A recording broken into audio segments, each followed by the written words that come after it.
మహాత్మా జ్యోతిబా ఫులే ఈరోజు వాంకిడి మండల కేంద్రంలో మహాత్మా జ్యోతిబా ఫులే మాలీ సంక్షేమ సంఘ భవనంలో ఈరోజు జనవరి 3 తారీఖున జ్ఞానజ్యోతి సావిత్రిబాయి ఫులే గారి 194వ జయంతి కార్యక్రమాన్ని ఘనంగా నిర్వహించడం జరిగింది. ఇట్టి కార్యక్రమానికి వచ్చిన ఎస్సీ ఎస్టీ బీసీ మైనార్టీ సోదరులు మరియు మాలీ కులస్తులందరికీ జై జ్యోతి జై క్రాంతి.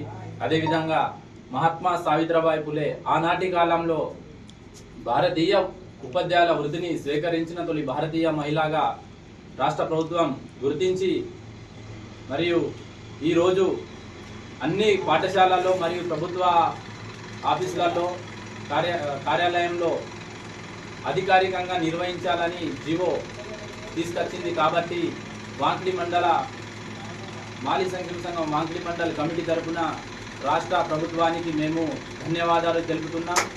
అదేవిధంగా ఏదైతే మాలీ కులస్తులు 20 సంవత్సరాల నుంచి పోరాడుతున్నారో మాలీలను ఎస్టీ జాబితాలో చేర్పించాలని, అది కూడా రాష్ట్ర ప్రభుత్వం చేస్తే రాష్ట్ర ప్రభుత్వానికి ఎల్లకాలం మేము రుణపడి ఉంటామని ఈ యొక్క మహాత్మా సావిత్రిబాయి ఫులే జయంతి కార్యక్రమంలో మేము తెలియజేస్తున్నాం. జై జ్యోతి జై క్రాంతి.